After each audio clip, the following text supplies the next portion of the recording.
अस्सलामुअलैकुम स्टूडेंट्स, आज का हमारा टॉपिक है सैचुरेटेड सॉल्यूशन। अगर मैं एक कंटेनर में पानी लूँ, एक ग्लास ले लूँ या एक कप ले लूँ, जो भी ले लूँ, और उसमें शुगर डिज़ोल्व करूँ, डिज़ोल्व हो गई। मज़ीद शुगर डालूँ, वो भी डिज़ोल्व हो गई। मज़ीद शुगर डालूँ, वो भी डिज़ोल्व। एक टाइम ऐसा आएगा मज़ीद उसके अंदर शुगर डिज़ोल्व नहीं होगी। इस सॉल्यूशन को क्या बोलेंगे? Saturated solution. तो अब हम इसको डिफ़ाइन कैसे करेंगे? तो हम इसको डिफ़ाइन इस तरह करेंगे कि solution containing maximum amount of solute, solution containing maximum amount of solute at a given temperature, at a given temperature। मतलब ये कि टेम्परेचर चेंज नहीं करना। जब आप सॉल्यूट सॉल्वेंट के अंदर डिज़ोल्व कर रहे हो तो टेम्परेचर चेंज नहीं करना। फिक्स्ड कांस्टेंट टेम्परेचर पे मैक्सिमम सॉल्यूट जो कि किसी सॉल्वेंट में डिज़ोल्व हो सकता है, तो जो सोल्यूशन बनेगा उसको बोलेंगे saturated solution. Solution containing maximum amount of solute eight a given temperature. एक गिवन टेम्परेचर पे, एक फिक्स्ड कांस्टेंट टेम्परेचर पे किसी भी सोल्यूशन में अगर मैक्सिमम सॉल्यूट जितना के डिज़ोल्व हो सकता है, अगर वो हुआ है, तो हम उस सोल्यूशन को क्या बोलेंगे? Saturated solution.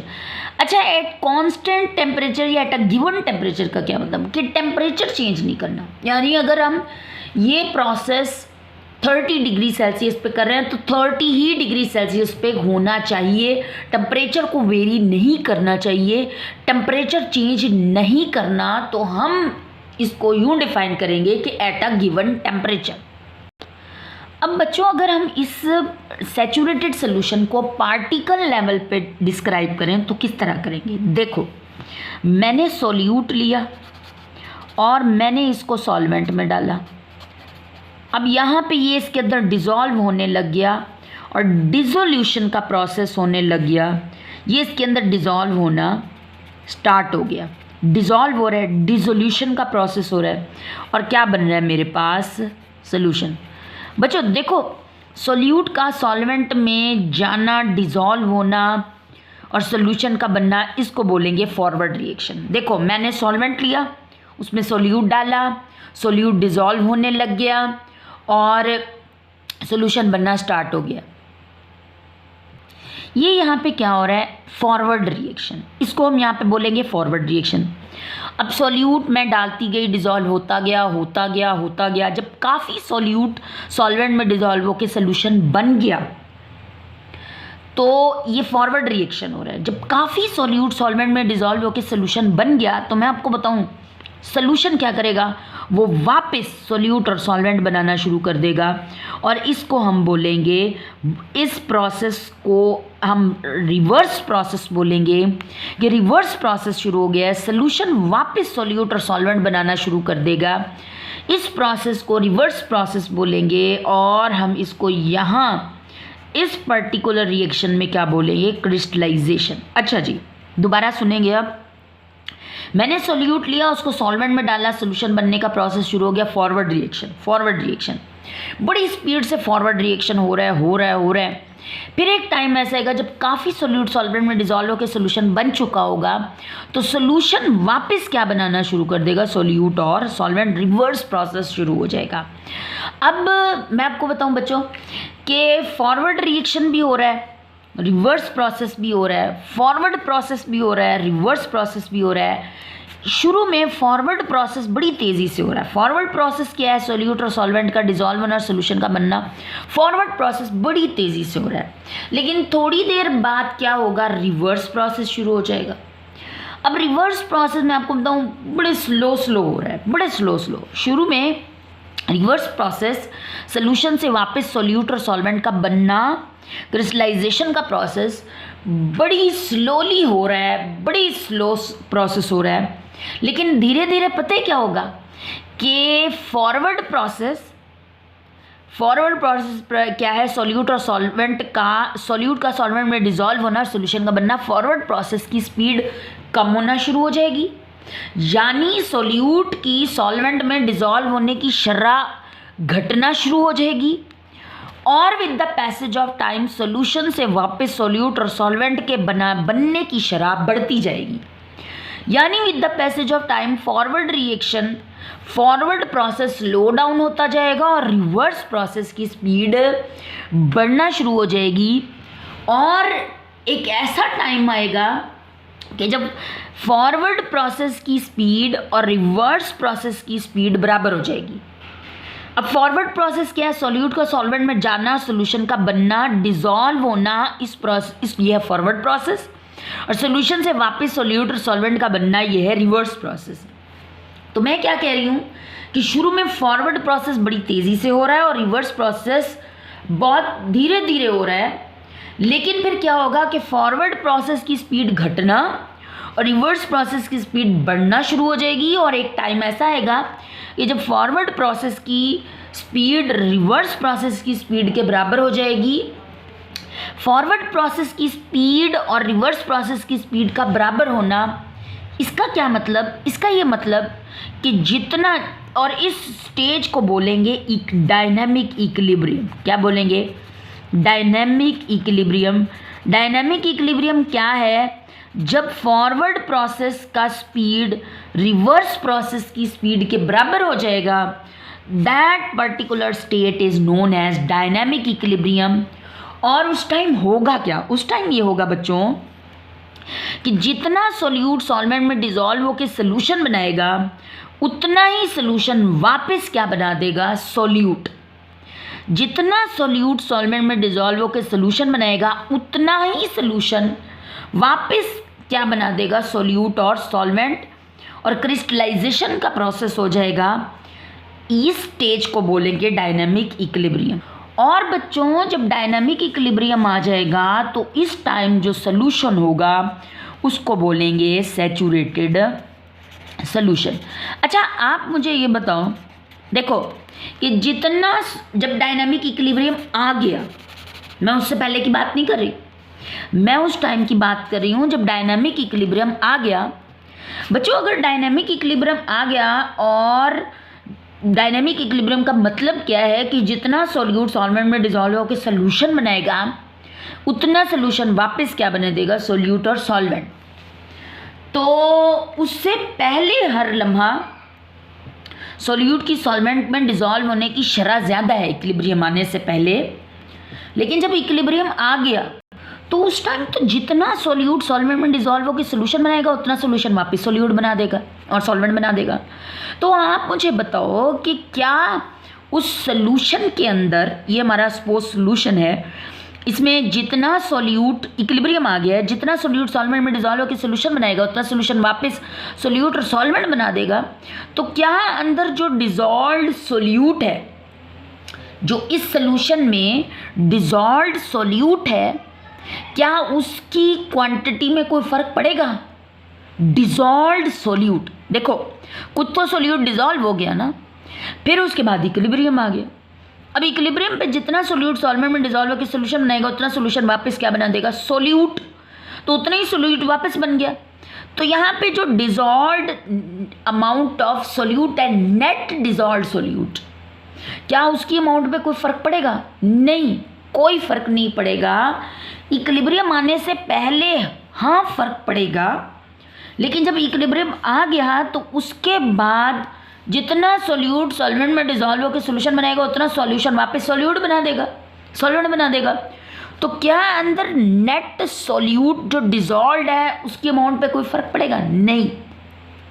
यानी इस सोल्यूशन के अंदर जितना सॉल्यूट डिसॉल्व्ड है, अब इक्विलिब्रियम आ गया और सोल्यूशन क्या हो गया? सैचुरेटेड। तो इसके अंदर मज़ीद सॉल्यूट डिसॉल्व, अब मज़ीद सॉल्यूट इसके अंदर डिसॉल्व नहीं हो सकता। नेट डिसॉल्व्ड सॉल्यूट की अमाउंट पे कोई फ़र्क नहीं पड़ेगा। मैं आपको बताऊं बच्चों, डायनामिक का मतलब क्या है। बच्चों एक बार बात बताऊं, यहाँ पे सॉल्यूशन तो हो गया सैचुरेटेड। देखो यहाँ पे सोल्यूशन, देखो डायनामिक का मतलब पता है क्या है? डायनामिक का मतलब है reaction is continue. Reaction is continue. मैं आपको बताऊं, यहाँ पे असल में ऐसे होगा कि यहाँ पे प्रोसेस रुकेगा नहीं, इक्विलिब्रियम आ भी गया ना, प्रोसेस नहीं रुकेगा। सोल्यूट सॉल्वेंट में डिजॉल्व होकर सोल्यूशन बनाएगा। और यानी हमने तो देखो, हमने ये कैसे बनाया कि हमने ऊपर से सोल्यूट डाल दिया, डालते गए, फिर हमने कंटेनर के पैंदे में देखा तो नीचे कुछ सोल्यूट पड़ा है और वो मज़ीद डिज़ोल्व नहीं हो रहा। हमने कहा ये सैचुरेटेड सोल्यूशन है। देखो असल में अंदर क्या हो रहा है, सोल्यूशन के अंदर ये हो रहा है कि जो अंदर सोल्यूट पड़ा है ना, इक्विलिब्रियम आने के बाद वो सोल्यूशन सॉल्वेंट में डिजॉल्व होकर सोल्यूशन बनाएगा और उतना ही सोल्यूशन वापस क्या बना देगा, सोल्यूट और सॉल्वेंट। और ये प्रोसेस जारी रहेगा। हमें लगेगा रिएक्शन रुक गया है, हमें लगेगा कि जो सोल्यूट नीचे पड़ा है वो पड़ा है, वो मज़ीद डिजॉल्व नहीं हो रहा। हालांकि ऐसा नहीं है, वो जो अंदर पड़ा हुआ सोल्यूट है वो सॉल्वेंट में डिजॉल्व होकर सोल्यूशन बनाएगा और अंदर जो बना हुआ सोल्यूशन है उस सोल्यूशन में से कुछ सोल्यूशन वापस सोल्यूट और सॉल्वेंट बना देगा। मतलब कि प्रोसेस नहीं रुकेगा, रिएक्शन इज कॉन्टिन्यू। हमें लगेगा कि यहाँ सब कुछ रुक गया है, हमें लगेगा कि कंटेनर के पेंदे में सोल्यूट पड़ा हुआ है और बस सोल्यूशन सैचुरेटेड हो गया। नहीं, ऐसा नहीं है।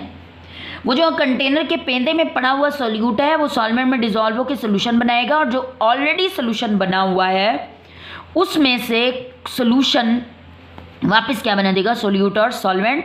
और जितना यहाँ पे पेंदे में पड़ा हुआ सोल्यूट सॉल्वेंट में डिजॉल्व होकर सोल्यूशन बनाएगा उतना ही अंदर ऑलरेडी बना हुआ सोल्यूशन वापस क्या बना देगा, सोल्यूट और सॉल्वेंट। और हमें उतने ही सोल्यूशन ने सोल्यूट और सॉल्वेंट बना दिया तो कंटेनर के पेंदे में सोल्यूट की क्वांटिटी में फ़र्क नहीं पड़ेगा और हमें लगेगा रिएक्शन रुक गया है, प्रोसेस रुक गया है।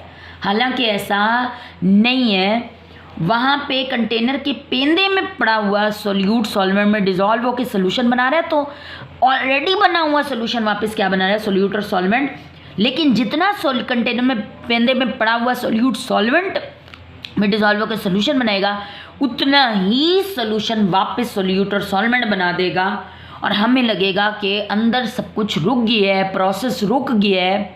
हालांकि ऐसा नहीं है, डायनामिक इक्विलिब्रियम आ गया है। डायनामिक इक्विलिब्रियम में जितना सोल्यूट सॉल्वेंट में डिजॉल्व होकर सोल्यूशन बनाएगा उतना सोल्यूशन वापस सोल्यूट और सॉल्वेंट बना देगा। और सोल्यूट का सॉल्वेंट में जाना, इस प्रोसेस को बोलेंगे डिसोल्यूशन, डिजॉल्व होना। और सोल्यूशन से वापस सोल्यूट और सॉल्वेंट का बनना, इसको बोलेंगे क्रिस्टलाइजेशन का प्रोसेस। अब बच्चों हम इसको यूं भी कह सकते हैं कि यहाँ इस सोल्यूशन में अगर सैचुरेटेड सोल्यूशन बन गया, डायनामिक इक्विलिब्रियम आ गया, तो यहाँ हम यूं भी कह सकते हैं कि जो अंदर डिजॉल्व्ड सोल्यूट है, अंदर जो डिजॉल्व्ड सोल्यूट है और जो अनडिजॉल्व्ड सोल्यूट है वो दोनों एक दूसरे के साथ इक्विलिब्रियम में, वो दोनों एक दूसरे के साथ इक्विलिब्रियम में है। जो अंदर डिजॉल्व्ड सोल्यूट है, इस सोल्यूशन में डिजॉल्व्ड सोल्यूट और जो अनडिजॉल्व्ड सोल्यूट है वो एक दूसरे के साथ क्या है, इक्विलिब्रियम में। डिजॉल्व्ड सोल्यूट को हम के साथ लिख लेते हैं डिजॉल्व्ड,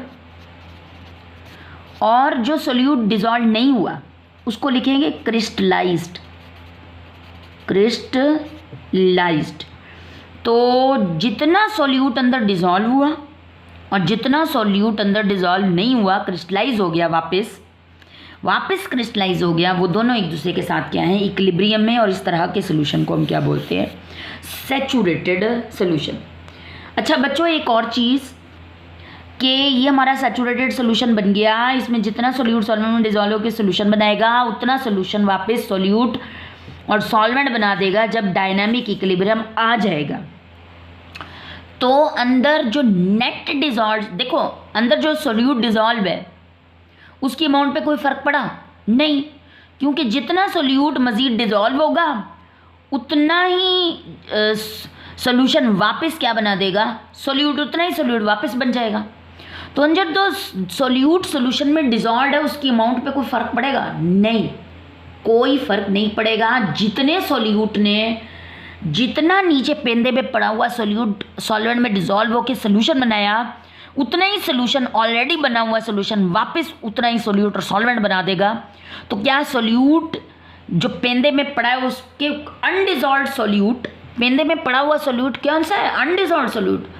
तो क्या अनडिजॉल्व सोल्यूट की अमाउंट पे कोई फर्क पड़ा? नहीं, कोई फर्क नहीं पड़ा। और क्या अंदर डिजॉल्व सोल्यूट की अमाउंट पे कोई फर्क पड़ा? नहीं, क्योंकि जितने सोल्यूट ने डिजॉल्व होकर सॉल्वेंट में सोल्यूशन बनाया, उतने ही सॉल्वेंट ने सोल्यूशन ने वापस सोल्यूट और सॉल्वेंट बना दिया। तो जितना कंटेनर के पेंदे में अनडिजॉल्व सोल्यूट है उसकी अमाउंट पे भी कोई फ़र्क नहीं है, और जो सोल्यूशन के अंदर डिजॉल्व सोल्यूट है उसकी अमाउंट पे भी कोई फ़र्क नहीं पड़ेगा। लिहाजा हम कहेंगे कि जब डायनामिक इक्विलिब्रियम आ गया तो डिजॉल्व सोल्यूट, जो सोल्यूशन में डिजॉल्व सोल्यूट है, और जो कंटेनर के पेंदे में अनडिजॉल्व सोल्यूट है, उसके बीच क्या आ जाएगा? इक्विलिब्रियम। जितना अनडिजॉल्व सोल्यूट सॉल्वेंट में डिजॉल्व होकर सोल्यूशन बनाएगा, उतना ही सोल्यूशन वापस क्या बना देगा? सोल्यूट बना देगा। तो डिजॉल्व सोल्यूट और अनडिजॉल्व सोल्यूट की अमाउंट पे कोई फर्क नहीं पड़ेगा। ये दोनों dissolve solute and undissolve solute are in equilibrium with each other. ये क्रिस्टलाइज सोल्यूट अनडिजॉल्व सोल्यूट को ही क्रिस्टलाइज देखो वापस क्रिस्टल्स बन जाएंगे ना। हमें लगेगा कंटेनर के पेंदे में सॉल्ट पड़ा हुआ है, नमक पड़ा हुआ है, जो भी है, चीनी पड़ी हुई है, लेकिन वो ऐसा नहीं है। वो वापस सॉल्यूशन वापस क्या बना रहा है? सोल्यूट और सॉल्वेंट बना रहा है। वो वाला सोल्यूट है। तो वापस जो प्रोसेस हो रहा है उसको बोलेंगे क्रिस्टलाइजेशन प्रोसेस। तो जो सोल्यूट वापस हमें मिल रहा है उस सोल्यूट को बोलेंगे क्रिस्टलाइज्ड सोल्यूट। क्रिस्टलाइजेशन का प्रोसेस में वापस सोल्यूट मिल जाता है। बच्चों अब हम इसको बुक से भी देख लेते हैं। देखो, at the state dynamic equilibrium is established although dissolution and crystallization continues at a given temperature। Dissolution यानी डिजॉल्व होने का प्रोसेस भी जारी है और क्रिस्टलाइजेशन का प्रोसेस भी जारी है, but the net amount of dissolve solute remains constant. लेकिन जो अंदर डिजॉल्व सोल्यूट है वो कांस्टेंट हो जाएगा, उसके ऊपर कोई फर्क नहीं पड़ेगा, क्योंकि जितना सोल्यूट डिजॉल्व होगा उतना सोल्यूट वापस सोल्यूशन से क्रिस्टलाइज हो जाएगा। तो अंदर जो डिजॉल्व सोल्यूट है उसकी अमाउंट पे कोई फर्क नहीं पड़ेगा, हालांकि रिएक्शन जारी है।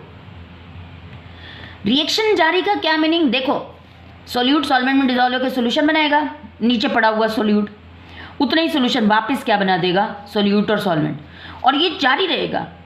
ये अंदर कंटेनर आप इस सैचुरेटेड सोल्यूशन को रख भी दो ना, ये प्रोसेस जारी रहेगा। नीचे पेंदे में जो अनडिजॉल्व सोल्यूट है वो सोल्यूशन सॉल्वेंट में डिजॉल्व होके सोल्यूशन बनाएगा, ऊपर से ऑलरेडी सोल्यूशन जो है बना हुआ सोल्यूशन वो वापस क्या बना देगा? सोल्यूट और सॉल्वेंट। और हमें लगेगा कि यहाँ कुछ भी नहीं हो रहा, सब स्टॉप हो गया है, कि जितना सोल्यूट डिजॉल्व होना था हो गया है। नहीं, ऐसा नहीं है। इसी वजह से उसको बोलते हैं डायनामिक। डायनामिक का मतलब ही क्या है? Reaction is continue. बच्चों अगला हमारा टॉपिक है अनसैचुरेटेड सोल्यूशन। देखो, मैंने आपको सैचुरेटेड पढ़ाया। अभी सैचुरेटेड में क्या पढ़ाया कि जितनी सॉल्यूट मैक्सिमम डिजॉल्व हो सकता है किसी सॉल्वेंट में, तो सोल्यूशन जो बन गया है एट अ गिवन टेम्परेचर उसको क्या बोलेंगे? Saturated solution.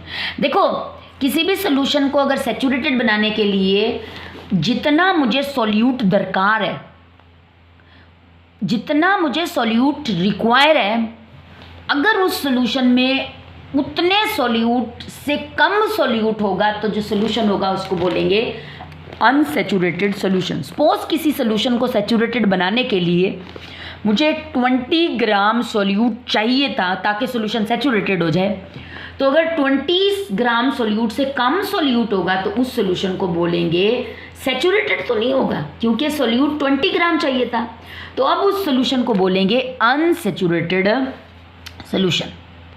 solution which contains lesser amount of solute। Then that which is required to saturate it at a given temperature.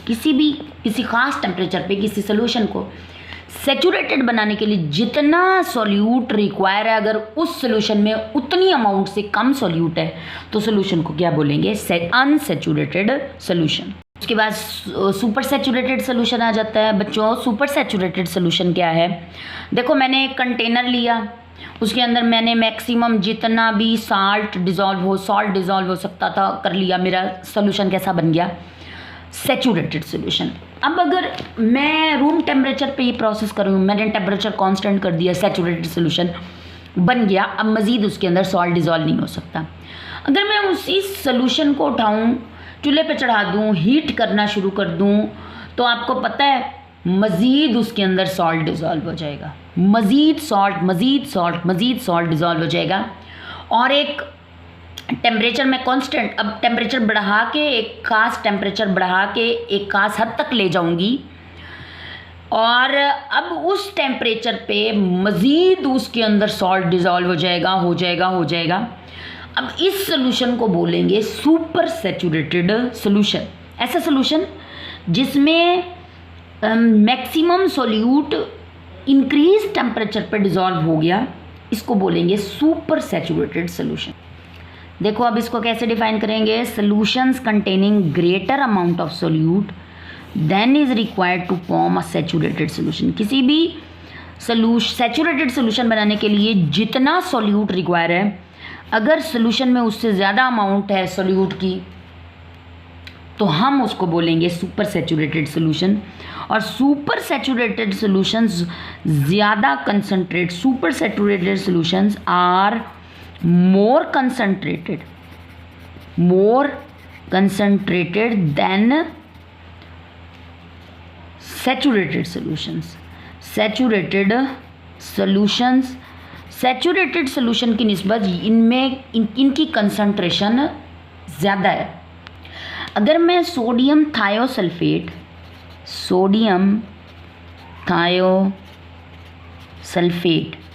का सेचुरेटेड सोल्यूशन बनाऊँ बच्चों 20 डिग्री सेल्सियस पे, सोडियम थायोसल्फेट का 20 degree Celsius पे saturated solution बनाऊँ, तो मुझे इस सेचुरेटेड सोल्यूशन बनाने के लिए, और वो भी 100 सेंटीमीटर क्यूब वाटर में, 100 सेंटीमीटर क्यूब वाटर एज आ सॉल्वेंट लेके मैं अगर सेचुरेटेड सोल्यूशन बनाऊं, तो मेरे यहाँ पे सोडियम थायोसल्फेट कितना डिज़ोल्व होगा? 20.9 ग्राम। 20.9 ग्राम सोडियम थायोसल्फेट अगर मैं 100 सेंटीमीटर क्यूब वाटर के अंदर डालूं, तो मेरे पास कैसा सोल्यूशन बनेगा? Saturated solution. तो आपकी बुक में इसको कैसे बताया हुआ है कि अगर हमें सोडियम थायोसल्फेट का सोल्यूशन बनाना है सेचुरेटेड, तो हमें 20.9 ग्राम पर 100 centimetre cube of water dissolve करना होगा। मतलब क्या है इसका? देखो, अगर मुझे 20 डिग्री सेल्सियस पे सोडियम थायोसल्फेट का सेचुरेटेड सोल्यूशन बनाना है, तो मुझे 20.9 ग्राम पर 100 centimetre cube of water dissolve करने होंगे। पर 100 सेंटीमीटर क्यूब ऑफ वाटर का मतलब क्या बेटा?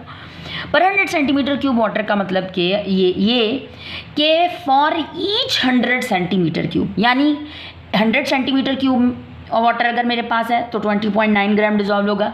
अगर मेरे पास 200 सेंटीमीटर क्यूब वाटर है तो इससे डबल अमाउंट डिज़ोल्व होगी। 20.9 ग्राम से 41 पॉइंट समथिंग ग्राम डिज़ोल्व होंगे सोल्यूट के। मतलब 100 सेंटीमीटर क्यूब में for each 100 centimetre cube water कितना सोल्यूट डिज़ोल्व होगा? 20.9 ग्राम। और मेरा सोल्यूशन कैसा बन जाएगा? Saturated solution. पर 100 सेंटीमीटर क्यूब का मतलब कि फॉर ईच 100 सेंटीमीटर क्यूब, यानी अगर 100 सेंटीमीटर क्यूब है तो 20.9 ग्राम, एक और 100 सेंटीमीटर क्यूब है तो मुझे मज़ीद 20.9 ग्राम डिज़ोल्व करने होंगे। ईच 100 सेंटीमीटर क्यूब में कितना? 20.9 ग्राम। अगर हम सोडियम थायोसल्फेट डिज़ोल्व करते हैं तो मेरा सोल्यूशन 20 डिग्री सेल्सियस पे कैसा होगा? Saturated solution. बच्चों, ये तो मेरा बन गया ना सोडियम थायोसल्फेट का सेचुरेटेड सोल्यूशन। अगर मुझे अनसेचुरेटेड सोल्यूशन बनाना है तो सोडियम थायोसल्फेट का, तो फिर 20.9 ग्राम से कम अमाउंट अगर लेंगे 20 डिग्री सेल्सियस पे पर 100 सेंटीमीटर क्यूब, तो मेरा सोल्यूशन कैसा होगा, अनसेचुरेटेड सोल्यूशन। और अगर 20 डिग्री सेल्सियस पे सोडियम थायोसल्फेट पर 100 सेंटीमीटर क्यूब 20.9 ग्राम से ज़्यादा अमाउंट में डाला जाएगा तो सोल्यूशन कैसा बनेगा, सुपर सेचुरेटेड। मतलब ये कि अगर मेरे 20 डिग्री सेल्सियस पे सोल्यूशन में सोडियम थायोसल्फेट पर 100 सेंटीमीटर क्यूब में 20.9 ग्राम है, डिजॉल्व है, तो मेरा सोल्यूशन कैसा है, सेचुरेटेड। और अगर 20.9 ग्राम से कम है 20 डिग्री सेल्सियस पे पर 100 सेंटीमीटर क्यूब सोल्यूशन में 20.9 ग्राम से कम सोल्यूट यानी सोडियम थायोसल्फेट है, तो मेरा सोल्यूशन कैसा होगा, अनसेचुरेटेड। और अगर 20.9 ग्राम से ज़्यादा सोल्यूट डिजॉल्व है तो सोल्यूशन कैसा होगा, सुपर सेचुरेटेड सोल्यूशन। अब बच्चों हम इसको बुक से भी देख लेते हैं। For example, a saturated solution of sodium thiosulfate in water at 20 degree Celsius has 20.9 gram of salt per 100 centimeter cube of water। पर 100 सेंटीमीटर क्यूब ऑफ वाटर का मतलब कि फॉर ईच 100 सेंटीमीटर क्यूब, यानी 100 सेंटीमीटर क्यूब वाटर है तो उसमें 20.9 ग्राम dissolve होगा और 20 डिग्री सेल्सियस पे सेचुरेटेड सोल्यूशन बन जाएगा। अगर मेरे पास एक और 100 सेंटीमीटर क्यूब है तो उसमें भी कितना डिजॉल्व होगा, 20.9 ग्राम। Less than this amount of salt per 100 centimeter cube of water at 20 degree Celsius will be an unsaturated। तो अगर 20.9 ग्राम से कम अमाउंट होगी पर 100 सेंटीमीटर क्यूब, जैसे मैंने आपको यहाँ बताया, तो फिर सोल्यूशन कैसा होगा, unsaturated solution, a solution having more amount than 20.9 gram of salt per 100 centimeter cube at 20 degree Celsius will be super saturated solution। और ये एग्जाम्पल हम सेचुरेटेड में पुट करेंगे, अनसेचुरेटेड में भी यही एग्जाम्पल पुट करेंगे और सुपर सेचुरेटेड में भी हम यही एग्जाम्पल पुट करेंगे।